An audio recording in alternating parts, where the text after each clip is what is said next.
Prince Mohammed বিন ফাহাদ ইউনিভার্সিটিটা কিন্তু সবাই কম বেশি নাম জানে। আপনি সেখানে আমাদের দেশকে রিপ্রেজেন্ট করছেন। সেই ক্ষেত্রে আপনার কেমন লাগে আসলে? আমার আমি আমি আসলে খুবই মানে গর্বিত যে আমি শাহজালাল বিজ্ঞান প্রযুক্তি বিশ্ববিদ্যালয় থেকে আমি বিএসসি, ওই সময় আসলে ইঞ্জিনিয়ারিং ছিল বাংলাদেশের। আমার মনে হয় যে মাস্টার্স লেভেলে ছিল, কিন্তু বিএসসি লেভেলে এনভায়রনমেন্ট ইঞ্জিনিয়ারিং এর একটা একটা একটা বড় স্কেলে অ্যাপ্লিকেশন, এটা বাংলাদেশের মধ্যে প্রথম ছিল আমাদের বিভাগটা। কিন্তু ওই আমাদের এনভায়রনমেন্ট অ্যাপ্লিকেশন গুলো একটু একটু একটু এক্সপেন্সিভ। আপনার এই গুলো আমরা যখন পড়ছিলাম তখন আম বড় স্কেলে এটার কোনো অ্যাপ্লিকেশন ছিল না বাংলাদেশে। সুতরাং জবের একটা ইয়ে ছিল, জবের একটা সমস্যা ছিল। তো এখন হয়তো অ্যাপ্লিকেশন গুলো বাড়ছে, কারণ এখন হলো আপনার সময়ের সাথে সাথে টেকনোলজি অ্যাডভান্সমেন্টস এবং অ্যাপ্লিকেশন এনভায়রনমেন্ট ইঞ্জিনিয়ারিং অ্যাপ্লিকেশন করার মতো সুযোগ সৃষ্টি হয়েছে। আগে তো এত ছিল না আরকি। তো ধরেন আমরা ছিলাম প্রথম বাংলাদেশের environmental engineer, pure environmental engineer. এবং এই ইঞ্জিনিয়ারিং থেকে পাশ করাতে আমার অনেক সুবিধা হয়েছে। তখন ওই এনভায়রনমেন্ট ইঞ্জিনিয়ারিং ফিল্ডটা ছিল ওয়ার্ল্ডের মধ্যে একটা নতুন একটা ব্রাঞ্চ। এবং আমার জন্য সুবিধা হয়েছে, জন্য আমি তাড়াতাড়ি মাস্টার্স সুযোগ পেয়ে গেছি। সাথে সাথে মনে হয় 2 বছরের ভিতরে মাস্টার্সের সুযোগ পাইছি কানাডাতে। এবং অনেক ধরনের কাজের সুযোগ ছিল এবং কাজগুলো আমি করতে পারছি। এটাই আমার মানে আমার আমার আমি খুবই লাকি ছিলাম যে আমি খুব ভালো ডিসিশন ছিল যে আমি শাহজালাল ইউনিভার্সিটি এনভায়রনমেন্ট ইঞ্জিনিয়ারিং বিভাগে ভর্তি হয়েছি। বাট যেটা হইলো আগে মাস্টার্স পিএইচডি শেষ করার পরে ধরেন আমাদের মানে আমাদের যে প্রফেশনাল একটা ব্যবধান, প্রফেশনাল যে একটা আপনার এথিক্যাল সাইডটা, এটা ধরেন একটা গ্যাপ ছিল শাহজালাল ইউনিভার্সিটি স্টাডি এবং শাহজালাল ইউনিভার্সিটির এনভায়রনমেন্ট এবং বাইরের এনভায়রনমেন্ট। তো ওই দিক দিয়ে চিন্তা করে আগে আমি আসলে চিন্তা করলাম যে আমি যদি শিখতে চাই, ভালো করে অনেস্টলি শিখতে চাই, তাহলে আমার বাইরে কাজ করা ভালো। ওখান থেকে আসলে ডিসিশন আমার বাইরে থাকা। তো তখন আমি আসলে পিজি শেষ করার পরে আমি 1 বছর পোস্টডকে ছিলাম। আরেকটা পোস্টডক, ভালো একটা পোস্টডক পাইলাম, এটা হলো আপনার আলবার্টা ইউনিভার্সিটিতে। আলবার্টার আপনার ফোর্ট ম্যাকমেরি একটা প্রজেক্টে, যেটা ইউনিভার্সিটি অফ সাসকাচুয়ান আন্ডারে ছিল। ওই প্রজেক্টে আমি ইনভলভ হইলাম, কাজ করলাম। ওখানে আমি অনেক স্কিল এবং অনেক নলেজ গেদার হচ্ছে। তারপর ধরেন আমি আমার প্রফেশনাল ক্যারিয়ারটা শুরু হয়েছে আফটার দিস পিএইচডি। আমার প্রফেশনাল ক্যারিয়ারটা ফুল স্কেলে প্রফেশনাল ক্যারিয়ার আমি বুঝতে পারছি যে প্রফেশনাল যে অ্যাপ্লিকেশনটা মানে ওই পোস্টডক করার পরে বুঝতে পারছি যে প্রফেশনাল অ্যাপ্লিকেশনটা মানে আমার ফিল্ডে কিভাবে কাজ করে এটা আমি বুঝতে পারছি। তো এদিক থেকে এই জন্য আমি আসলে বাইরে আমার দেশে ফিরে আসা হয় নাই। বাট আফটার দ্যাট আমি যখন 2 বছর 3 বছর কাজ করলাম প্রফেশনাল ফিল্ডে, তখন আমি আমার ইউনিভার্সিটির একাডেমিক ইন্ডাস্ট্রি, একাডেমিক যে একটা আমার একাডেমিক টিচিং এর যে একটা আমার যে একটা ইচ্ছা ছিল, সেটা মিস করছিলাম। তো এই জন্য আমি আবার টিচিং এ ব্যাক করছি আগে। তো বাংলাদেশে কোনো সুযোগ ছিল না। চেষ্টা করছিলাম বাংলাদেশের যে একটা ইউনিভার্সিটিতে যোগাযোগ করছিলাম যে ফিরা যায় কিনা। দেখলাম যে মানে তেমন সুযোগ নাই। তারপর আমি হঠাৎ করে সৌদি আরবে একটা বিশ্ববিদ্যালয়ের সুযোগ পাইলাম। এখানে কাজ করতে চলে আসলাম। আর এইখান থেকে আমার আজকে পর্যন্ত আমি কাজ করছি। মাঝে, মাঝে আমি কনসাল্টিং করি। মাঝে, মাঝে আমি একজন পেশাদার ইঞ্জিনিয়ার অঞ্চলীয়। সো মাঝে, মাঝে যখন আমি সুযোগ পাই কনসালটেন্সির জন্য আমি যাই কানাডাতে গিয়ে কাজ করি তাদের সাথে। আমরা খুবই ভালো ভালো ইনফরমেশন জানতে পারছি। আসলে আপনি একটা বলছিলেন যে শিক্ষকতার যদি বাংলাদেশে আপনার সুযোগ হতো তাহলে আপনি আসতেন। তো সেই ক্ষেত্রে অনেকে এই যে আমরা পাড়ি জমাই বা নতুন প্রজন্মের জন্য আপনারা আসলে কিরকম কি মেসেজ দিতে চাচ্ছেন যে এই যে যারা পড়তে চাচ্ছে, আপনি যেহেতু শাহজালাল ইউনিভার্সিটি শাহজালাল বিজ্ঞান ও প্রযুক্তি বিশ্ববিদ্যালয় থেকে পড়েছেন, সেই সময় প্রযুক্তি বিশ্ববিদ্যালয় সিলেটের মানে চিন্তা করাটাই সেই সময় একটা চ্যালেঞ্জিং ব্যাপার ছিল। আর আপনারাই সেই সময় ব্রাইট ভাবে বাংলাদেশের সিলেটকে খুব সুন্দরভাবে বাইরের দেশে রিপ্রেজেন্ট করেছেন আসলে। তো সেই জায়গায় নতুন প্রজন্মের এখন যারা সিভিল ইঞ্জিনিয়ারিং পড়ছে, ওরা যদি যেতে চায়, কানাডায় যদি যেতে চায়, সেই ক্ষেত্রে আসলে কি প্রসেস করলে ওদের জন্য ভালো হবে? অনেকে ধরেন প্রশ্নগুলো আসছে ইনবক্সে, এই জন্যই আপনাকে করা।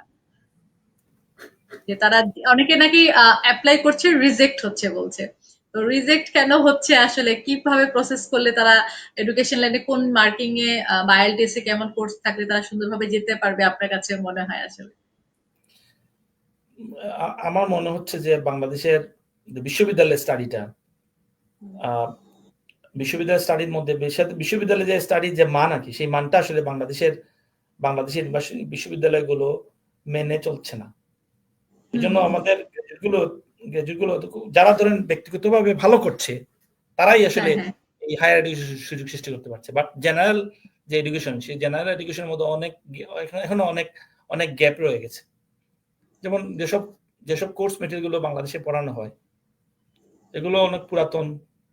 সময়ের সাথে সাথে হুম এগুলো চেঞ্জ দরকার। এই চেঞ্জের কোনো ফ্রেমওয়ার্ক নাই বাংলাদেশে। তো কন্টিনিউয়াস হুম ইমপ্রুভমেন্টের যে প্রসেস গুলো মানে ওয়ার্ল্ডের বিভিন্ন জায়গায় তারা ফলো করে, এগুলো যদি অ্যাপ্লিকেশন হ্যাঁ করে তাহলে দেখবেন গ্রাজুয়েট গুলো আরো স্ট্রং হবে। আমি বলছি যে আসলে হায়ার এডুকেশনের জন্য, মাস্টার্স পিএইচডির জন্য। হ্যাঁ হ্যাঁ হুম হুম আমার আমার আমার সাজেশন প্রত্যেকে যেন দেশে ফিরে যায়। দেশে ফিরে যায়।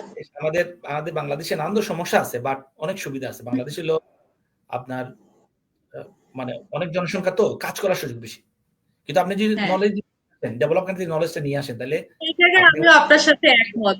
বাংলাদেশে কিন্তু ডাক্তারির ক্ষেত্রে যদি আপনি ধরেন, বাইরের থেকে কিন্তু আমাদের বাংলাদেশের ডাক্তারদের হাত কিন্তু অনেক পরিপক্ক থাকে। কারণ তারা প্রচুর রুগী হয়, প্রচুর স্যাম্পল পায় কিন্তু আসলে।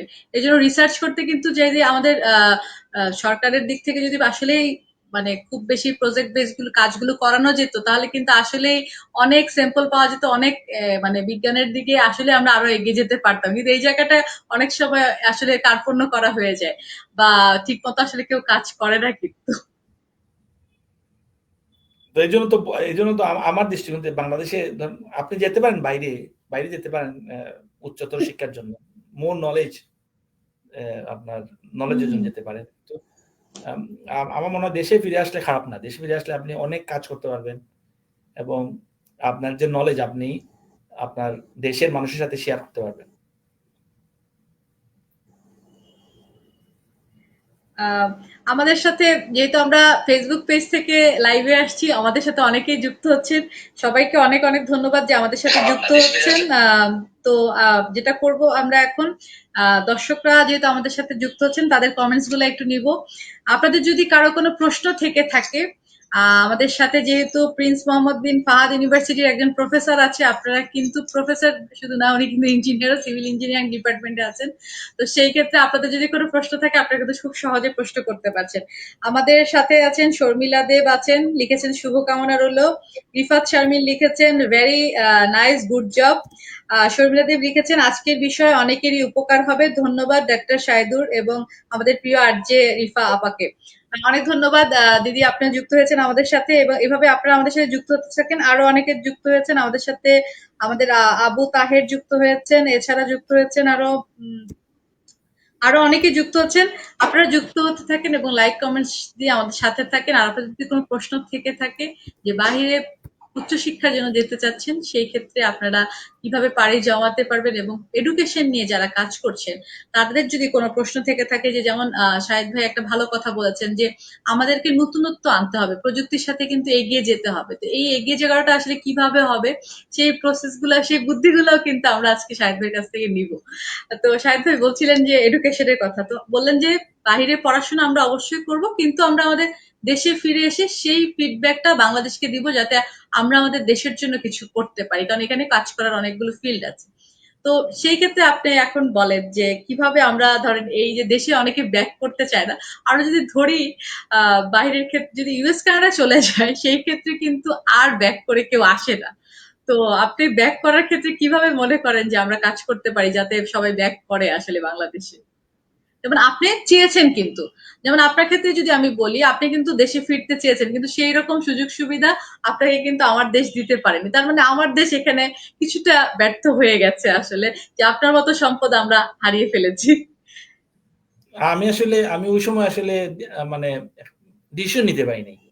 মানে একটা হুম ধরেন সামাজিক অবস্থা, তারপর আপনার দেশের অবস্থা, তখন হুম ধরেন হুম আমাকে মানে ভিন্ন চিন্তা করতে বাধ্য করছে। কিন্তু ধরেন সুযোগ সুবিধা যদি সুন্দর পরিবেশ আসে, আমি দেশের যে সংস্কারের কাজ চলছে এবং দেশে যদি আপনার ডক্টর মোহাম্মদ ইউনূস উনি কিন্তু খুবই জ্ঞানী মানুষ।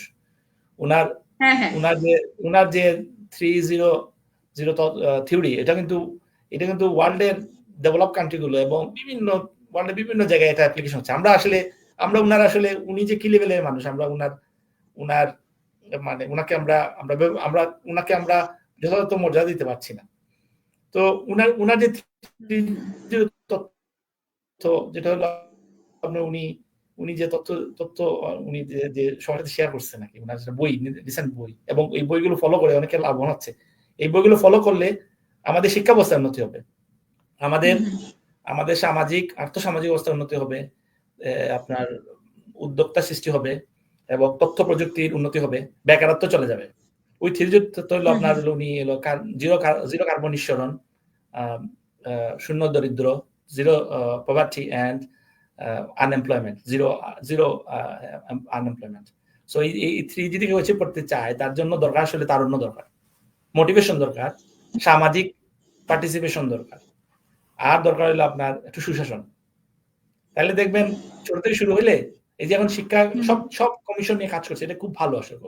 দেশের যখন প্রতিটা দেশের আসলে কিছুদিন পর পর যে দেশের প্রোগ্রেস ঠিক মতো না হয়, এই দেশের উচিত হলো এগুলো নিয়ে রিভিউ করা। এখন সুযোগ আসছে, আমরা খুবই লাকি, আমরা যে সুযোগ সুযোগ একটা রিভিউ করার সুযোগ হয়েছে। সেই রিভিউ যদি মানে কাজে লাগাতে পারে, হয়তো বা সমস্যা থাকবে, কিন্তু প্রসেস যখন শুরু হবে তখন আলটিমেটলি দেখবেন ট্রান্সপারেন্সি শুরু হবে। এখন তো কোনো প্রসেস নাই, যার সুবাদে আমরা হুম, খুবই আপসেট। কিন্তু প্রসেসটা যখন শুরু হবে, যখন একজন আরেকজনের মুখাপেক্ষি থাকবে, কেউ কোনো কাজ করতে গেলে আপনার একটা আইনের আইনের আপনার মানে যদি আইনকে ভয় পায়, যদি একটা সিস্টেম মধ্যে দিয়ে সে সব জিনিসের প্রয়োগ করে, তাহলে দেখবেন দেশের যতই বাজে মানুষ আসুক না কেন, দেশের একটা একটা ইয়ে হবে, উন্নতি হবে। তো আমার মনে হয় যে যে হুম, দেশের হুম, শিক্ষা ব্যবস্থা উন্নতি করতে হবে। তার জন্য আমাদের, আমি যদি বলি প্রাথমিক শিক্ষাটা ঠিক করতে হবে, প্রাথমিক প্রাইমারি এডুকেশন। প্রাইমারি এডুকেশন আপনি যদি হ্যাঁ, বাইরে দেশে দেখান, প্রাইমারি টিচাররা হলো ভেরি রেসপেক্টেড এবং তাদেরকে এত ট্রেন দেওয়া হয়, হুম, এবং তাদের প্রাইমারি স্কুলের টিচার হওয়ার জন্য মানে ব্রিলিয়ান্ট লোকরা আপনার এই কাজে এই প্রাইমারি স্কুলের টিচারের যে প্রফেশনালিজমের সাথে সংযুক্ত থাকতে চায় এরা। অনেকে ড্রিমও থাকে প্রাইমারি স্কুল টিচার হবে। কারণ হলো তারা হ্যাঁ, তারা প্রাইমারি স্কুলে যে আপনার যে ধরনের তারা যে ট্রেনিং কিংবা যে ধরনের সামাজিক মর্যাদা তারা পায়, এতে এই কাজে তাদের তাদের এই কাজ করতে তাদের কোনো সমস্যা নেই। এবং ইউনিভার্সিটি গ্র্যাজুয়েটরা এই কাজে যায় আসলে। কিন্তু আমাদের দেশে, লুক এট আমাদের দেশে টিচাররা, প্রাইমারি স্কুল টিচারদেরকে কোনো ট্রেনিং নাই, কোনো মানে সামাজিক কোনো মর্যাদা নাই। এবং ইউনিভার্সিটি হুম, গ্র্যাজুয়েটরা হুম, জবে যেতে চায় না। যার সুবাদে আমাদের প্রাইমারি লেভেল যদি ঠিক না হয়, কেমনে একটা দেশ আগাবে? তো আমার মনে হয় এই বর্তমান শিক্ষা একদম। ব্যবস্থা যদি এই প্রাইমারি এডুকেশনকে সুন্দর করে ইয়ে করে, একটা ফ্রেমওয়ার্ক কিংবা সুন্দর একটা স্টাডি মেথোডলজির মধ্যে নিয়ে আসে, তাহলে আমার আমার মাধ্যমিক, উচ্চ মাধ্যমিক, তারপর ইউনিভার্সিটি লেভেলে যাবে। তারপর দেখবেন যে বাইরের স্টাডির সাথে কোনো গ্যাপ থাকবে না। সুতরাং বাইরে গিয়ে তাড়াতাড়ি হয়ে যাবে। সে অ্যাডজাস্টেড হবে, ভালো ডিগ্রি করবে। এমনকি বাংলাদেশে আসবে পড়তে, অনেকে বাংলাদেশে পড়তে আসবে। এটা হ্যাঁ, শেয়ারিং হ্যাঁ, হবে, সবাই শেয়ারিং হবে। তো প্রাইমারি এডুকেশন জন্য আমার উচিত হলো আপনার বর্তমানে যে আপনার যে কৃত্রিম বুদ্ধিমত্তা, হুম, হুম, ছোট বাচ্চা একদম গ্রেড 2-3 বাচ্চাদের মধ্যে ঢুকিয়ে দিতে হবে। এটা সম্ভব। হুম, হুম, বিভিন্ন ধরনের স্টেজ আছে বাচ্চাদের।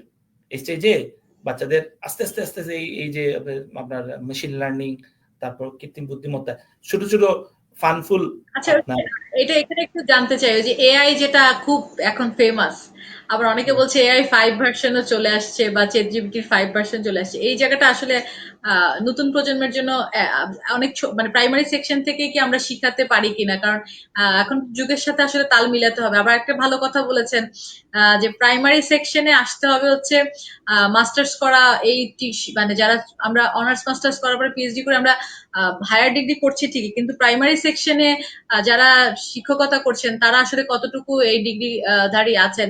আর অনেক সময় আসলে মাস্টার্স করার পরে আসলে সম্মানীটা সেই রকম না পাওয়ার কারণেও কিন্তু এই শিক্ষকতা জবগুলো অনেকে ছেড়ে দিচ্ছেন। বা আরেকটা জিনিস সাহেব ভাই আপনি খেয়াল করে দেখবেন যে প্রাইমারি সেকশনে বাংলাদেশে বিশেষ করে আমাদের মহিলারা জব করছেন, কিন্তু সেই ক্ষেত্রে কিন্তু দেখা যায় যে অনেক সময় মহিলাদের অনেক সময় ফ্যামিলি স্ট্রেস আছে, সামাজিকতা স্ট্রেস আছে, অনেক রকম স্ট্রেস নিয়ে তারপরে জব করতে যাচ্ছে।